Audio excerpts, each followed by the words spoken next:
Welcome to the MI CPA Student Accounting Academy session. That's entertainment. I'm Jody Skanesny, Vice President of Member Engagement with the MI CPA. And I'm very excited because today we're going to be talking to CPAs in the arts, sports, and entertainment industries. Now, when you think about an accountant and a CPA specifically, you may picture them as somebody who sits behind a desk, behind a computer, crunching numbers, maybe filling out some tax forms. And today's guests are going to show us that that may not be at all true for what they do. So I'm very excited to be able to introduce Linda Lutz, the Chief Financial Officer with the Detroit Symphony Orchestra, Paul Glantz, co-founder and chairman of Imagine Entertainment, the Imagine movie theaters, and Paul McDonald, the Vice President of Finance for the Detroit Red Wings. Thank you all so much for being here today. We're really excited to talk to you and learn more about what you do as a CPA in these really cool positions. So let's get started. Linda, when we think about the Detroit Symphony Orchestra, people may not really think about a CPA as being a part of that. Can you tell us a little bit about what your typical day might look like? Yeah, absolutely. And the thing I will say, which we may hear from each of the participants today, is that there is no typical day. That we, particularly at the DSO, our year is we have a season that starts in September. I'll say in a typical year, starts in September, and it's like a train leaving the station that we have. We have activities in our building probably 350 out of 365 days in the year. We have performances, we educate students, we have events, we rent the building. And so any particular day could be any one of those things is going on. And from my perspective, where the responsibilities that I have at the DSO are around, of course, the finance and accounting area, but also human resources. So all of the employees and staff responsibilities are facilities. So how we present the building to the public, how we maintain it, and then IT. So all the technology falls under my area. And so any day could bring any one of those things as something to be working on. And so that's really what keeps it exciting from the standpoint of meeting with colleagues, meeting with peers, meeting with musicians, and really addressing whatever issue may be of the highest priority for the day. I'm most often not at my desk. And I will say that we have a Department of Accountants. We have a finance director and some really talented accountants who produce a lot of the information that then I would use and my colleagues would use in terms of how do we make decisions? How are we solving problems? That there are numbers being crunched, but it's really important that we understand what's happening in the information, because that's what helps us run the business. That's what helps us put 85 musicians on a stage to be able to provide the art and entertainment that we're presenting to the public. Paul Glantz, what does a typical day, or is there a typical day in your world and what you're doing with Imagine Theaters? Well, like Linda, I have a eclectic schedule, and it can vary dramatically day to day. A good bit of my life these days is spent interacting with my colleagues and ensuring that I'm establishing the proper culture and leading with the proper value system. Because ultimately, we all have to know the numbers. There is no business that does not function without a cogent finance scheme and understanding of the numbers. Accountants are uniquely qualified to understand finance, and that is a critically important factor in running the business. But equally important is having the interpersonal skills that we learn and encouraging our teammates to provide our guests with an exemplary entertainment experience. Absolutely. That's a great point about the leadership skills. And that may be something that you don't think about for accounting and for a CPA, but each of you has to be a leader to your teams and to your organization. Mhm. Paul McDonald, I can't even imagine what a typical day must look like for you with the Red Wings. These days, the typical is out the window, and it's very, very different than what we signed up for, even a year ago. We have to be the ones responsible to present the numbers and try to work out a solution, and just what kind of high-level business decisions needed to be made. That starts in these offices, right? So the workday got extremely intense and long, and all those things, but that's what the owners, that's what the people writing the checks, that's what they all need to know. And so we have, again, a host of problematic areas. Some of them, of course, are more expounded than others, like your fans and all that are the biggest component.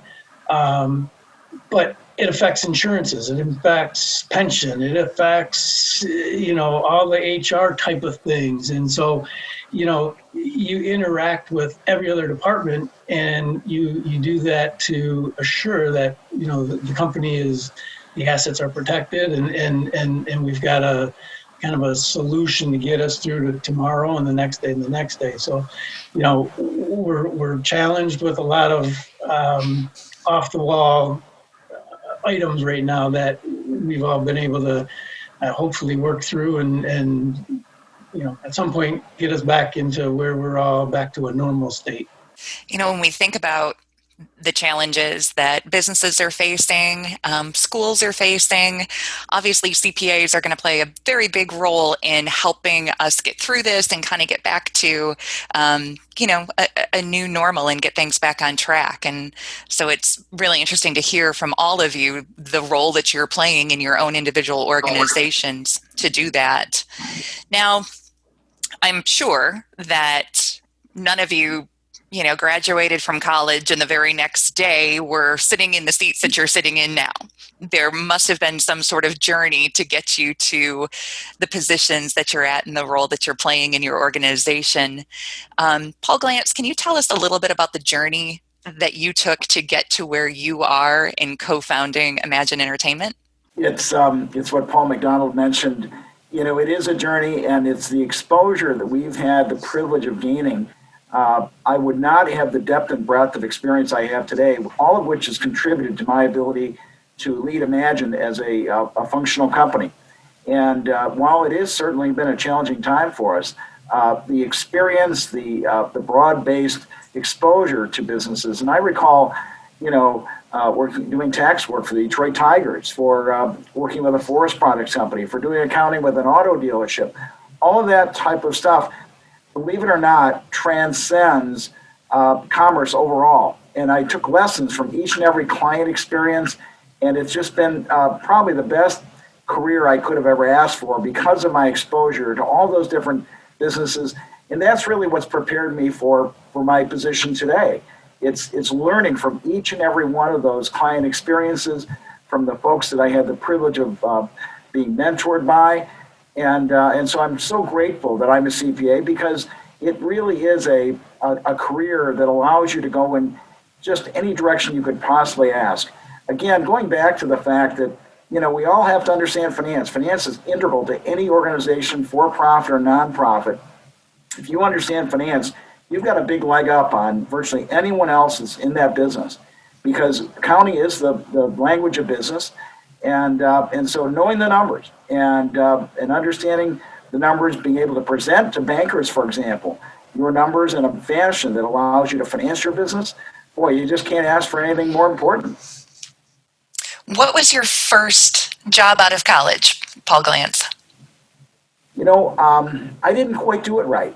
I did not recruit on campus, and so at the time there were 8 international accounting firms, and I was rejected by 8 out of 8, and all the local firms. So I'm not here to tell you that I know the proper career path. Actually, I do, because the proper career path is to recruit on campus and to serve an internship while you're going to college these days. But having made that misstep, I ended up actually quite fortunately working in my first job as a banker. And so I was doing credit analysis for Comerica Bank. And again, it was a wonderful background for what I'm up to today because, understanding cash flow, being able to present and understand covenants and so forth, loan covenants, is an important component. So I started off in banking. Then I went back and started working on my master's in tax at Walsh College.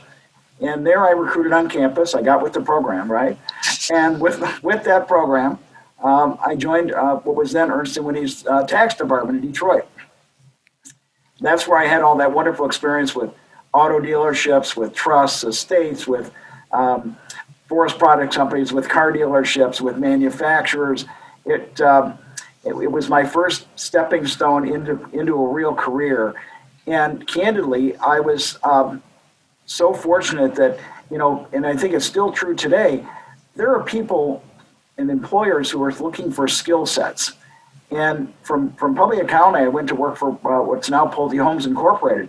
And Pulte had great experience hiring CPAs and then sort of molding them into other roles.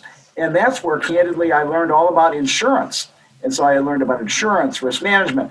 But I wouldn't have been given the opportunity to work for a great company like Pulte, but for the fact that I had attained my certification and had the experience I gained in practicing public accounting.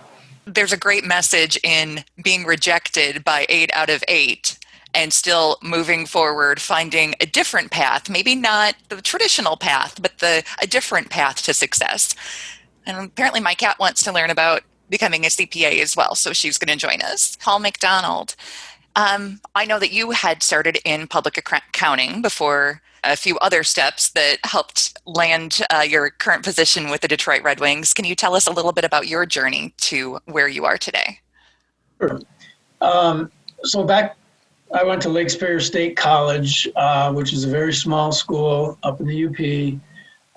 And I did it kind of on purpose. I had to pay my way through it, so the tuition was a little cheaper than some places, but it was also a great opportunity to be involved in everything. And it was pretty cool because you're in the fraternity, which is a business fraternity. You're in the accounting club. We did a lot of volunteer stuff in town. Like all of those things give you exposure to, like Paul Glantz was saying, it gives you exposure to a multitude of things that maybe not everybody does or can do.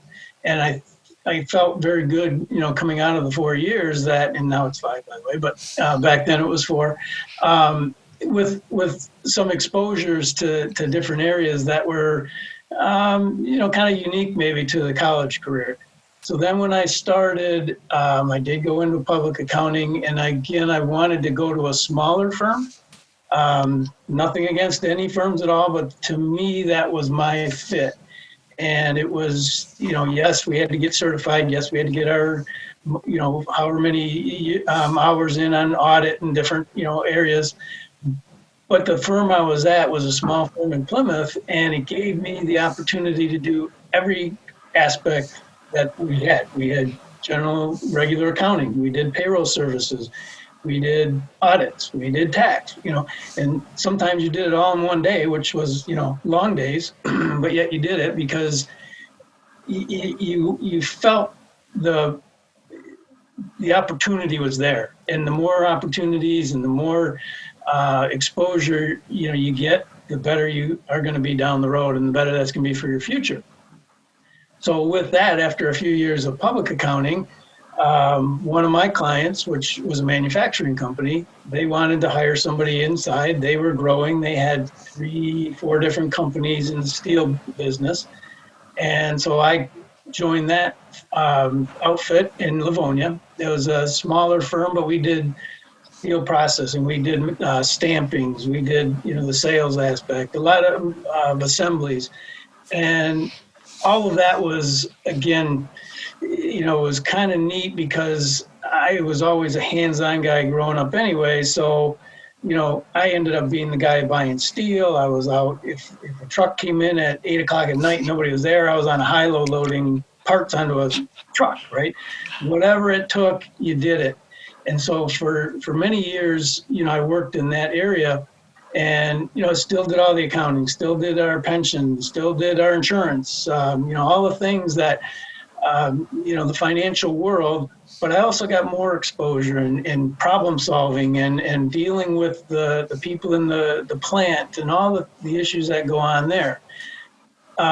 So as you're looking back, you say, boy, that was at the time pretty crazy, but now it pays off, because when I started interviewing for a sports team, and I was searching at the time for either sports or entertainment or food in that industry, because we were kind of in a recession in the automotive world.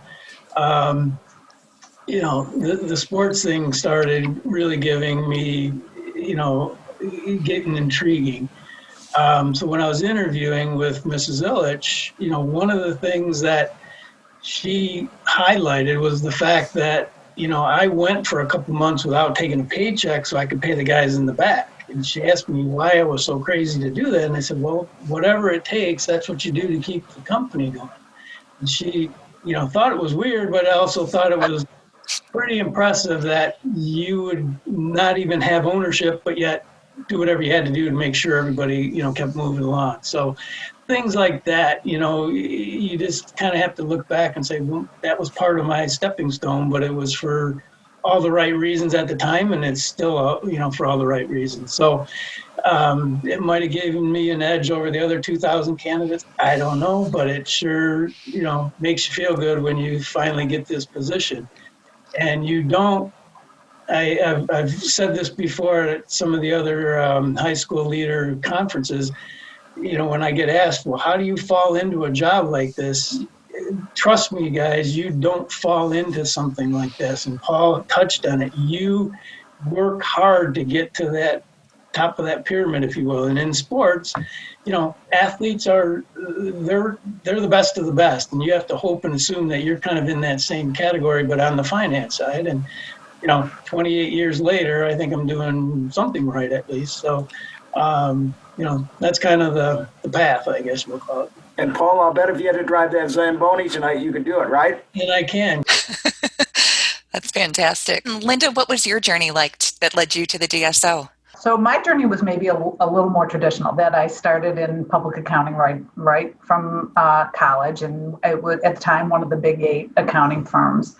And the one thing that I did do, though, rather than working in just their regular audit department, I chose to go into what at the time was called their small business department. So it was small and medium-sized firms.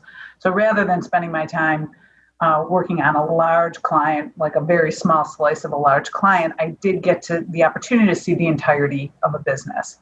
And what was nice about that, too, is that each individual engagement wasn't particularly long. And so that I had the opportunity to see a lot of variety of different businesses. And for me, what I enjoyed the most was working on nonprofit clients. And there was something about the idea of combining, the technical work, the accounting work, with the idea of a mission, being able to whatever that nonprofit might do, but it was touching lives and touching people outside of just perhaps the customers of a normal business, not normal, but the customers of a traditional business. And so that was something that I knew I enjoyed. And the other thing I learned while working in public accounting is that auditing was not the thing I wanted to do for the rest of my life.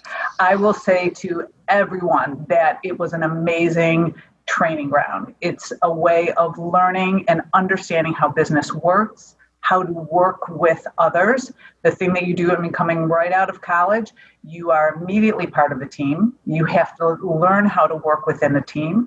You depending on how you work, you get increasing responsibility as you move on. And so it was a tremendous training ground, but that I believed that it wasn't going to be my long-term path.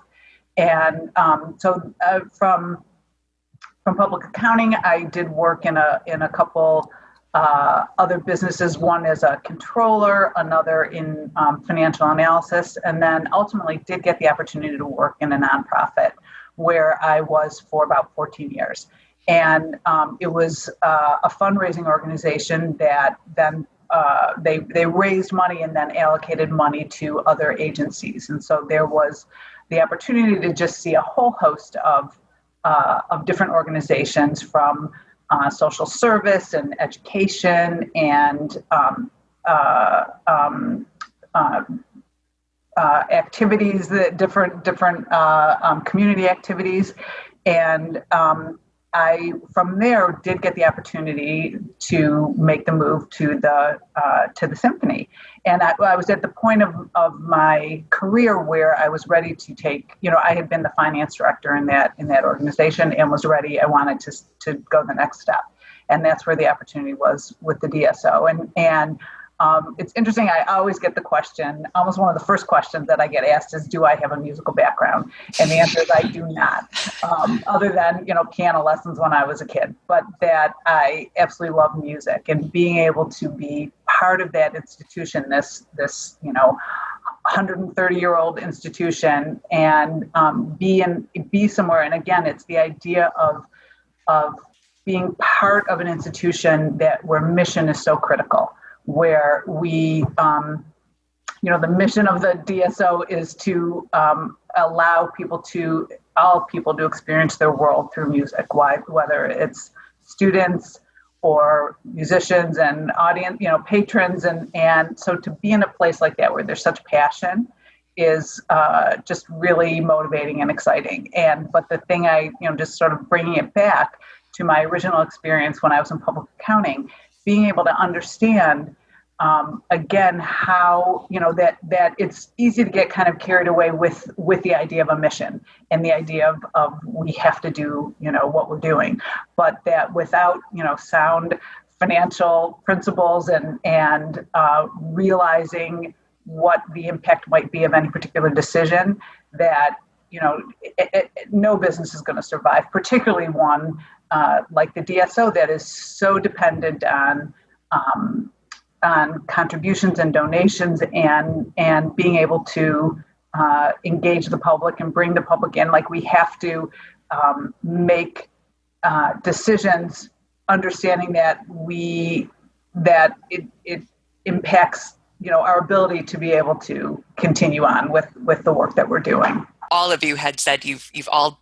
seen and done and tried lots of different things. And, from Linda's example of working with small businesses and a variety of small businesses, that it's all of the culmination of those experiences that has really led to your success. And that's fantastic. Again, those journeys and those paths may not be as straight as we envision them to be sometimes, but the experience that we gain along the way is absolutely invaluable.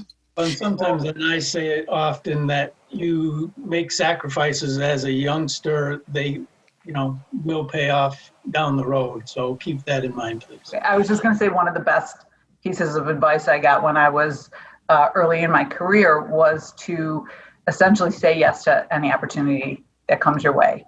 That, paths are winding. It's not always a straight line. And, you were joking about driving the Zamboni, but that is true. Like, if, and any opportunity, it's going to be an opportunity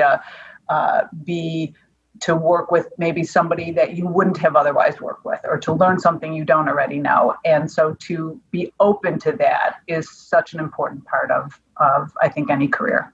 Yeah, I want to echo those thoughts. I would summarize by saying life is about preparation. And Linda, I think, made a very salient point about, you learn as a CPA not only what you want to do, but what you don't want to do. And that's really critical when you're thinking about your career, because working in public accounting will give you the exposure to allow you to make a better decision. If you go into engineering and they just put you in a cube, that may be the end of it. That's all you know. And in our case, being out, meeting people, meeting clients, understanding the difference between audit, tax, learning all these disciplines like Paul talked about, insurance, risk management, contracts, HR, all those things, you're availed that in public accounting. And I don't know any other profession where you can be given such opportunities. Speaking of opportunities, curious to know, Paul Glantz, what is the most interesting thing that you've done that has kind of come along as a cool opportunity that you might not have otherwise had you not had that CPA designation? Well, I don't think a kid growing up in Redford Township could be leading a $90 million organization today, but for the background in finance, understanding how to secure capital, which is obviously necessary in a highly capital intensive business. And so, I feel like the world is my oyster because of my background and experience as a CPA. I think it's really cool that I should have the privilege of being on television frequently talking about the movie going experience. And, of course, I've had the good fortune of meeting some Hollywood stars. And, I've rubbed elbows with people that honestly, I oftentimes knock on wood, why would these folks even want to speak to me? But it's been a good run. I've really enjoyed it. And I've been, the luckiest guy in the world. Linda, same question. What is one of the coolest things you've had the opportunity to do because of your CPA designation? I'm sort of echoing what Paul is saying, that because of my CPA designation and the work that I've done as a result of it, I am part of this incredible institution with such a legacy, and that I, again, in a normal year, several times a week, get to sit in that hall and be part of the performance that's happening, be able to hear it and really, really accept that my work is part of what's getting that music on the stage. And so it's, again, the sort of what I was saying about, for me, the connection of mission with the work that I'm doing. And so I every day think that's really cool, that because of the, starting with a very traditional background in terms of public accounting, that I'm able to be in a place where I am that is so meaningful. What I think is fascinating, the three of us are talking today, and we're accountants, right? But what we're really doing is bringing joy to people in our society. Think of what a wonderful opportunity has been availed to us to bring joy and happiness to people through sports, entertainment, music. I mean, I think we're all really fortunate to have chosen these career paths. That's well said. Paul McDonald, what's been a cool thing that you've had, an experience you've had as a result of that CPA designation? Well, clearly we've had a pretty successful run since, and no offense to anyone, but since I got here, we did have a 25 years of straight playoff success, which in and of itself, has nothing to do with me. I'm not going to lie. But you are working with some of the best players in the world, some of the best general managers in the world, the best owners in the world.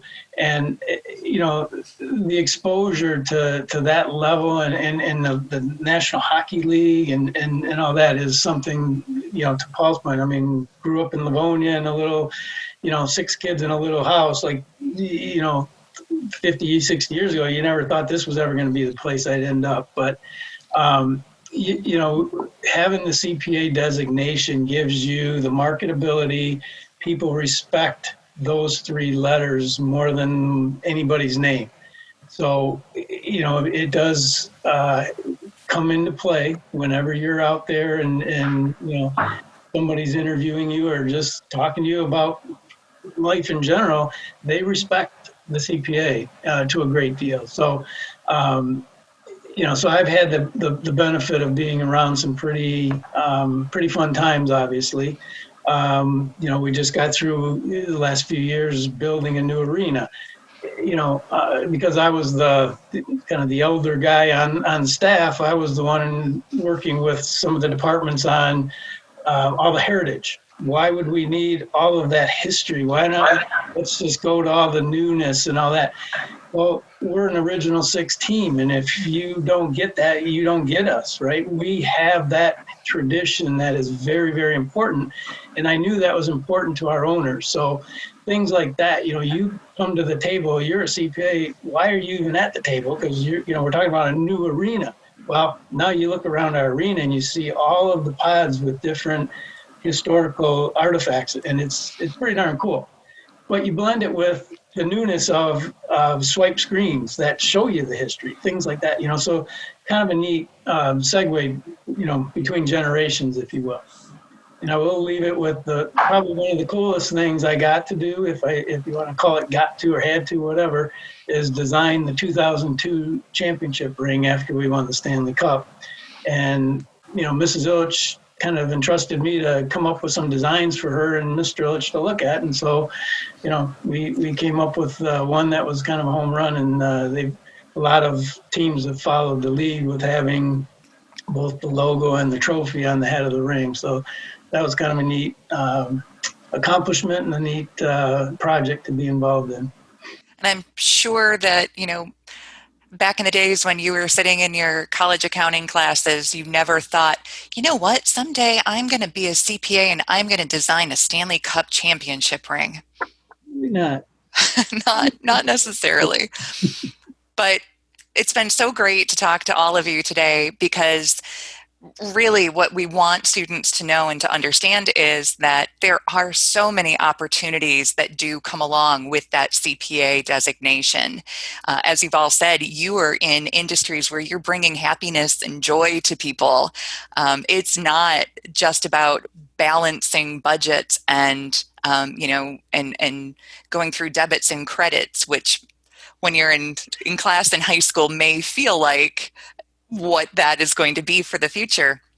But it allows so many more opportunities. That designation opens a lot of doors. And so I want to thank all of you for sharing your stories, sharing your journey, talking a little bit about what it is you do with these fantastic organizations that you're a part of, and hopefully inspiring some future CPAs out there to think about what they're passionate about and how that designation can help them really lead an organization that does bring joy to other people. So thanks all of you for being here today. Thank you. Thank you.